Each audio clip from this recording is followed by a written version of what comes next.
पिछली कड़ी में आपने जाना कि इंग्लैंड में रहते समय ऑक्सफोर्ड विश्वविद्यालय के मैक्स मूलर महोदय से स्वामी जी की भेंट हुई थी। वे विश्वविख्यात विद्वान थे और विराट प्राच्य विद्या विशारद एवं भारत प्रेमी भी थे। इस मुलाकात को सभी ने एक ऐतिहासिक घटना माना है। इंग्लैंड प्रवास के दिनों में सेवियर दंपति और कुमारी मूलर ने स्वामी जी को लेकर यूरोप भ्रमण, खासकर स्विट्जरलैंड भ्रमण करने का निश्चय किया। स्वामी जी खुशी खुशी गए। कई महीनों के कठिन परिश्रम के बाद उन्हें विश्राम करने की जरूरत महसूस हुई। जुलाई माह के अंतिम भाग में शिष्य व मित्रों के साथ लंदन से यात्रा कर स्वामी जी जेनेवा शहर पहुंचे। उस समय जेनेवा में एक शिल्प प्रदर्शनी हो रही थी। स्वामी जी ने सब कुछ घूम घूम कर देखा। अंत में उन्हें एक बड़ा सा बैलून दिखा। उन्होंने पूछा,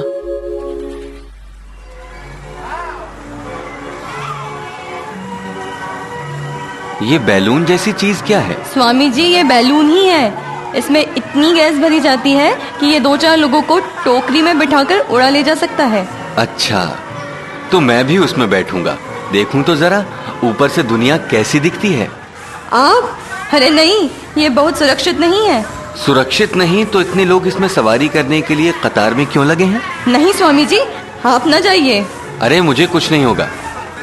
कब उड़ेगा गुब्बारा? सूर्यास्त के समय आकाश का नजारा बहुत बढ़िया दिखता है। ठीक है। स्वामी जी अधीर होकर सूर्यास्त का इंतजार करने लगे। उनकी बच्चों जैसी अधीरता देख सब मन ही मन मुस्कुराते रहे। अंत में स्वामी जी की बारी आई। वे खुशी खुशी गुब्बारे में सवार होकर उड़ने लगे। आकाश साफ था। सूर्यास्त के समय आसमान को देखकर स्वामी जी बहुत ही प्रसन्न हुए। नीचे आकर उन्होंने कहा, आहा, क्या स्वर्गीय नजारा था, क्या रंग थे। आकाश का एक नया रूप देखा और तुम लोग मुझे स्वर्गीय दृश्य को देखने से रोक रहे थे। नित्यानंद करे वराभय करे, नित्यानंद करे वराभय करे, सौंदर्य रत्ना करे, निर्धूताखिल घोर पावन करी,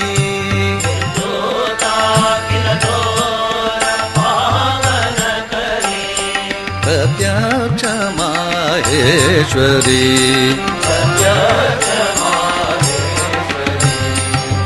प्रलेयाचल वंश पावन करी,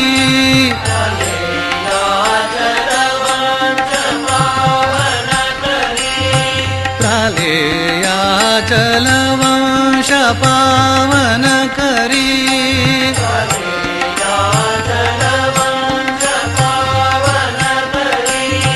काशीपुराधीश्वरी,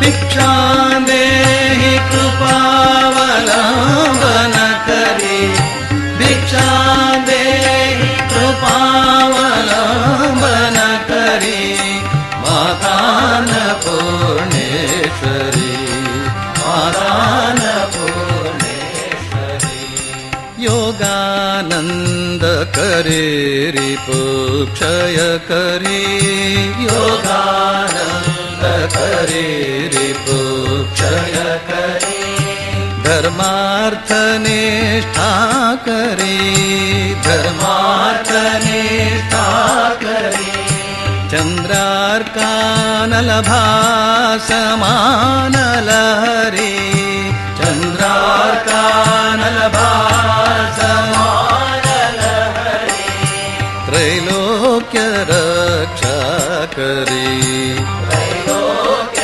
रक्षा करी, सर्वैश्वर्य समस्त वांछित करी, सर्वैश्वर्य समस्त वांछित करी, काशीपुराधीश्वरी, काशीपुराधीश्वरी, भिक्षा देहि कृपावलंबन करी भिक्षा देहि कृपावलंबन करी माता अन्नपूर्णेश्वरी माता अन्नपूर्णेश्वरी कैलासाचल कंदरालय करी कैलासाचल कंदरालय करी गौरी उमा शंकरी गौरी उमा कौमारी निगमार्थ गोचर करी कौमारी निगमार्थ गोचर करी ओंकार बीजाक्षरी ओंकार बीजाक्षरी मोक्ष द्वार कपाट पाटन करी मोक्ष द्वार कपाट पाटन करी काशीपुराधीश्वरी काशीपुराधीश्वरी भिक्षा देहि कृपावलंबन करी भिक्षा देहि कृपावलंबन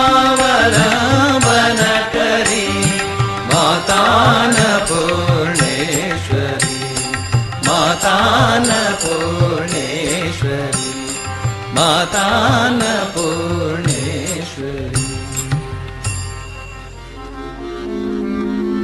जेनेवा से साथियों के साथ कैसल ऑफ चिलो गए।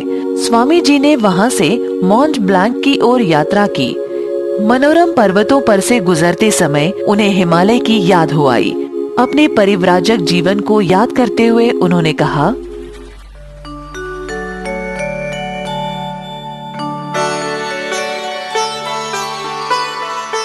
मैं चाहता हूँ हिमालय में एक मठ स्थापित कर शेष जीवन ध्यान व तपस्या में बिता दूं। इस मठ में मेरे भारतीय व पाश्चात्य शिष्यगण रहेंगे। मैं उन्हें प्रचार कर्मी के रूप में तैयार कर दूंगा। पहले दल के शिष्यगण पाश्चात्य देशों में वेदांत के प्रचार कार्य में संलग्न होंगे और दूसरा दल भारत की उन्नति के लिए आत्मोत्सर्ग करेगा। स्वामी जी के शिष्यगण उनका संकल्प जानकर उत्साह से बोले, अवश्य स्वामी जी, भविष्य के कार्य के लिए हमें इस प्रकार का एक मठ अवश्य चाहिए। एल्प्स पर्वत के शिखर पर बैठे स्वामी जी ने शिष्यों के साथ जो चर्चा की थी वो बाद में ईश्वर की कृपा से कार्य रूप में परिणित हुई। शिष्यों के साथ आश्रम की चर्चा करने के बाद स्वामी जी ने भारत में लाला बद्री शाह को पत्र लिखा। क्या आप अल्मोड़ा के समीप कोई ऐसा उपयुक्त स्थान जानते हैं जहां उद्यान आदि के साथ मैं अपना मठ बना सकूं? उद्यान का होना अत्यंत आवश्यक है। एक छोटी सी पहाड़ी मिल जाए तो ठीक हमारे मन माफिक होगा। स्वामी जी की इच्छा अनुसार ऐसा ही एक सुंदर आश्रम पिथौरागढ़ जिले के मायावती नामक स्थान पर सेवियर दंपत्ति द्वारा प्रतिष्ठित किया गया। वस्तुतः स्विट्जरलैंड के प्राकृतिक दृश्य पग पग पर उन्हें हिमालय की याद दिला रहे थे और उनके साथ ही उनके मन में ध्यान, तपस्या, आश्रम आदि की अभिलाषा जाग रही थी। वहां के किसानों का व्यवहार देखकर उनके मन में हिमालय की पहाड़ी जातियों की स्मृति उदय हो रही थी। उन्होंने अपने साथियों से कहा,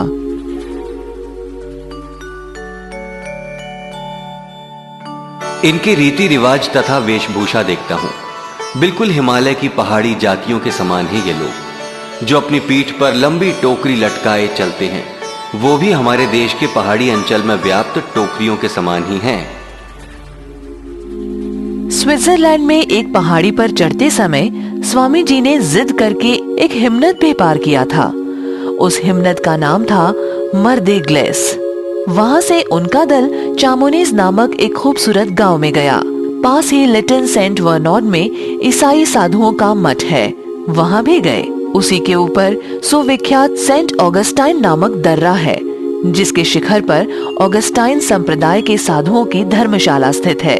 ये यूरोप की सबसे ऊंचाई पर बसे मानव बस्तियों में एक है। वहां से उनका दल मिस मूलर की इच्छा अनुसार सांसफी नामक स्थान पर गया। ये स्थान तुषार मंडित पर्वत शिखरों से घिरा है और शांति एवं निस्तब्धता का साम्राज्य है। संसार की गंदगी का नामो निशान न था। ऐसे अनुकूल परिवेश में स्वामी जी अक्सर ध्यान मग्न रहते थे। पहाड़ों पर वे अकेले ही घूमने निकल जाया करते थे। एक दिन पहाड़ों पर उन्हें एक छोटा मंदिर दिखा। वो मैरी माता का मंदिर था। स्वामी जी पहाड़ से कुछ फूल चुनकर लाए और श्रीमती सेवियर से बोले, मेरी भक्ति और कृतज्ञता के प्रतीक स्वरूप आप इन फूलों को वर्जिन मैरी के चरणों में अर्पित कर दीजिए, क्योंकि वे भी तो मां ही हैं। इस प्रकार स्विट्जरलैंड में कई सप्ताह बिताने के बाद स्वामी जी ने स्वयं को काफी स्वस्थ महसूस किया। उन्होंने 8 अगस्त के पत्र में गुडविन को सूचित किया, अब मैं काफी ताजगी महसूस करता हूं। खिड़की से बाहर दृष्टि डालते ही सामने विराट हिमनद देख पाता हूं और ऐसा अनुभव होता है मानो मैं हिमालय में हूं। मेरी रगों में स्वाभाविक शक्ति पुनः लौट आई है और जिस प्रकार की परेशानियों की बात तुमने लिखी है वे मुझे स्पर्श तक नहीं करती। ये बच्चों का खेल भला मुझे कैसे उद्विग्न कर सकता है। सारा संसार बच्चों का खेल मात्र है। प्रचार करना, शिक्षा देना आदि सब। ज्ञेयः सा नित्य सन्यासी यो न द्वेष्टि न कांक्षति। जो न द्वेष करते हैं और न कामना, उन्हीं को सन्यासी समझो। कुछ दिनों पूर्व अचानक ही कृपानंद को पत्र लिखने की तीव्र इच्छा हुई। संभव है वो दुखी होकर मेरी याद कर रहा हो, अतः मैंने उसे एक स्नेहपूर्ण पत्र लिखा था। कुमारी वॉल्डो से कहना कि अपना आंतरिक स्नेह प्रदर्शित करते हुए उसे कुछ धन भेज दे। प्रेम का कभी नाश नहीं होता। संतान चाहे जैसी हो या चाहे जो करे, पर पिता का प्रेम अमर है। वो मेरे पुत्र के समान है। इस समय दुख में होने के कारण मेरे स्नेह एवं सहानुभूति पर उसका अधिकार वैसा ही है या शायद उससे भी अधिक। उन्होंने कृपानंद को लिखा था, कल मैं मोंटे रोजा के हिमनद के किनारे गया था और वहां चिर तुषार के प्रायः बीच में उत्पन्न कुछ सदाबहार फूल तोड़ लाया। उनमें से एक इस पत्र में रखकर तुम्हारे लिए भेज रहा हूं। आशा है तुम भी इस पार्थिव जीवन के समस्त बाधा विघ्न रूपी हिम तथा तुषार राशि के बीच उसी प्रकार की आध्यात्मिक दृढ़ता प्राप्त करोगे। सत्य की ही विजय होती है, मिथ्या की नहीं। सत्य के होकर ही देवयान का मार्ग अग्रसर होता है। यहां पर कोई आश्रम नहीं है। एक रहने से कितना अच्छा होता। मैं उससे अतीव आनंदित होता और इस देश का भी कितना भला होता। स्विट्जरलैंड के ग्रैंड होटल सांसफी वैले से लिखित स्वामी जी के 8 अगस्त के पत्र से ज्ञात होता है कि वे कील निवासी जर्मन दार्शनिक पॉल डायसन के आमंत्रण पर 10 सितंबर को सेवियर दंपत्ति के साथ प्राध्यापक के घर पहुंचने वाले हैं, परंतु कुमारी मूलर उसके पहले ही इंग्लैंड लौट जाएंगी। प्राच्य विद्या के महान पंडित डायसन स्वामी जी के बारे में जानते थे तथा उनके व्याख्यानों का पाठ करते थे। उन्होंने स्वामी जी से मिलने की उत्सुकता व्यक्त करते हुए पत्र लिखा था, जो लंदन से घूमकर उस सुदूरवर्ती गांव में आकर उन्हें प्राप्त हुआ।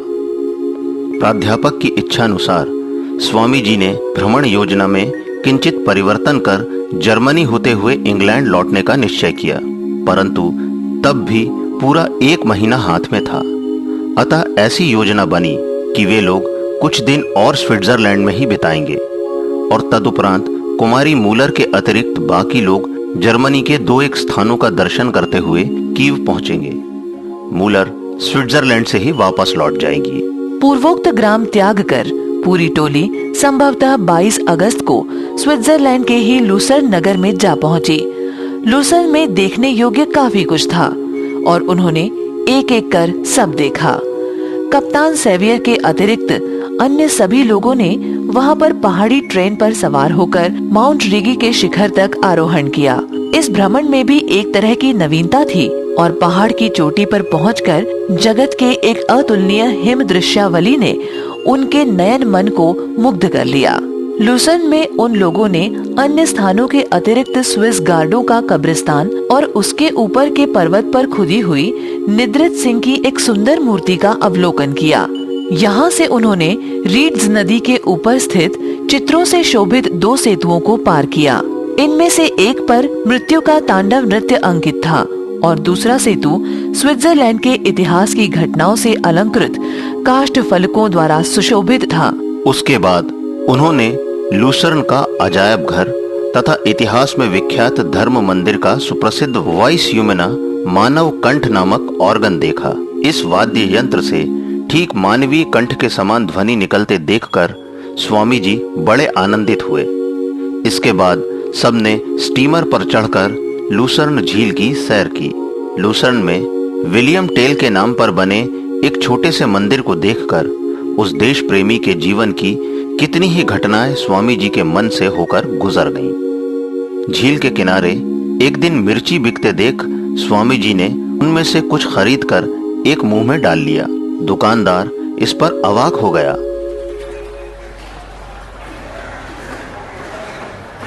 क्या तुम्हारे पास इससे अधिक तीखा मिर्च नहीं है? वाह, मजा आ गया। अरे तुम लोग ताक क्यों रहे हो? खाकर देखो ना, मजा आएगा। इसके बाद वे लोग राइन नदी का जलप्रपात देखने शव हसैन गए। वहां से वे लोग जर्मनी के एक वृहद विश्वविद्यालय हाइडेलबर्ग पहुंचे और वहां 2 दिन निवास किया।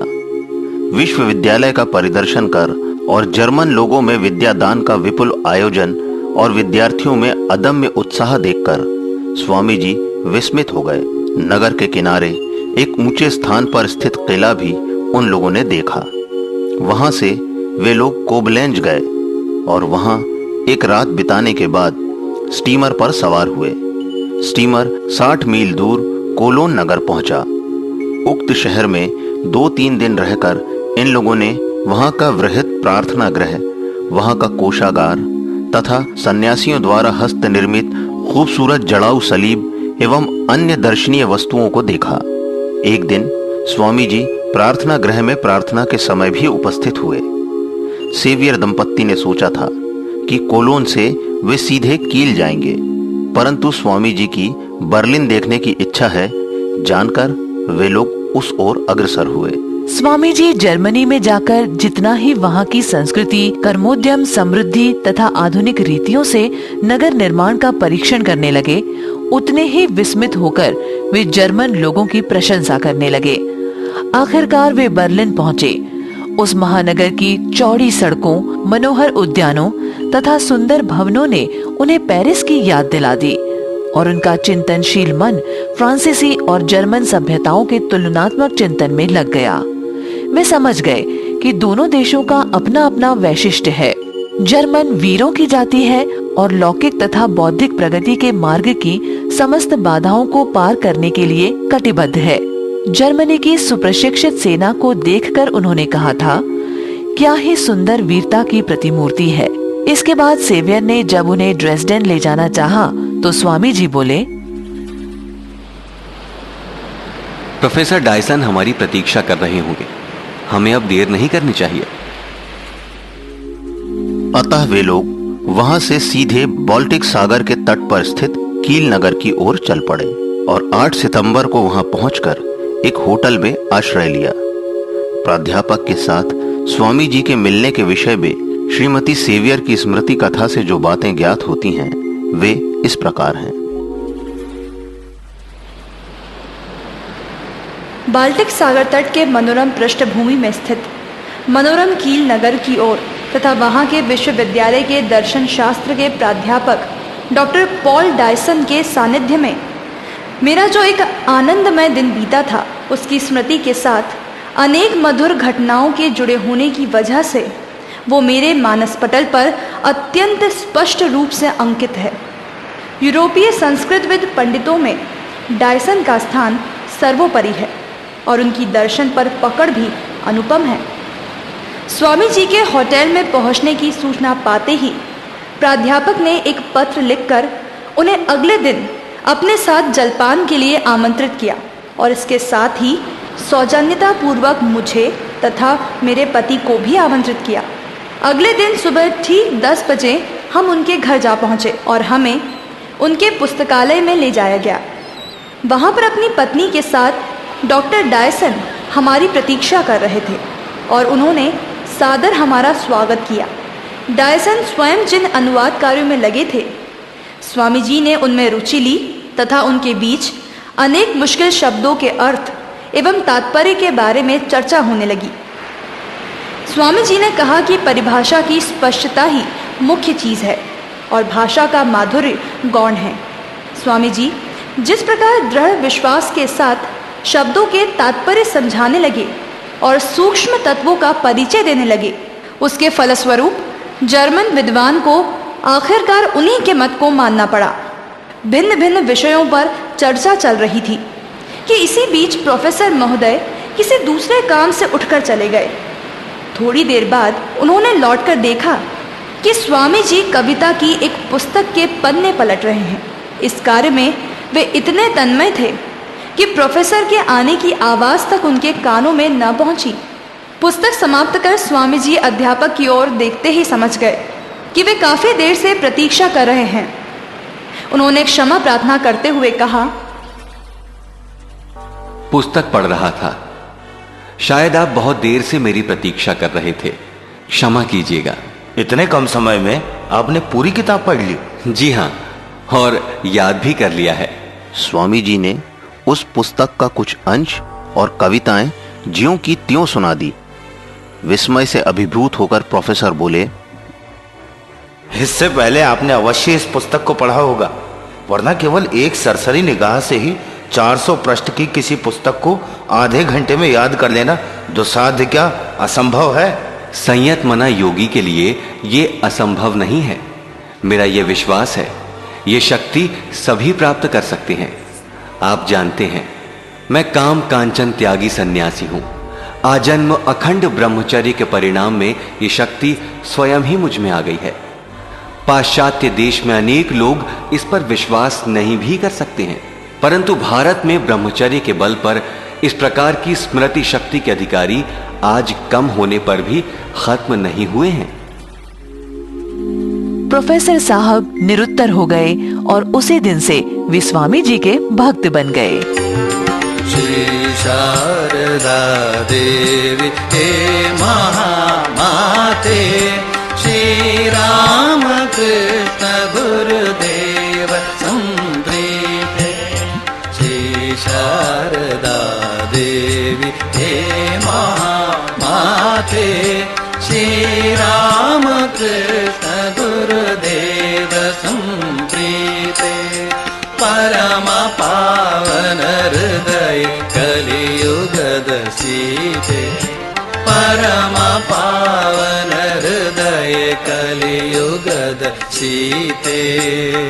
भक्ति इंदाराधिपेवु निन्न नम्मा, श्री शारदा देवी हे महामाते, श्री राम कृष्ण गुरुदेव संप्रीते।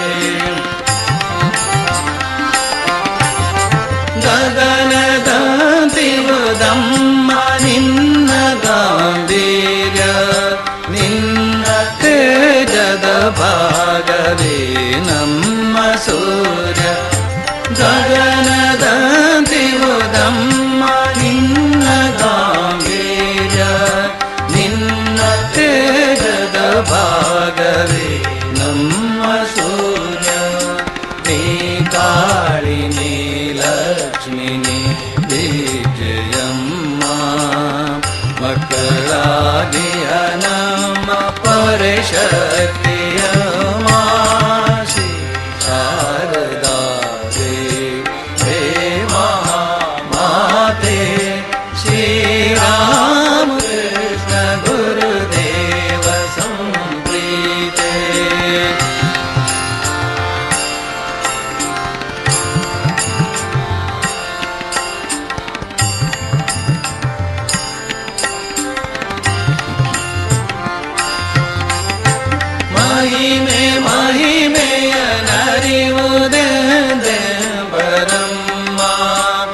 गुरु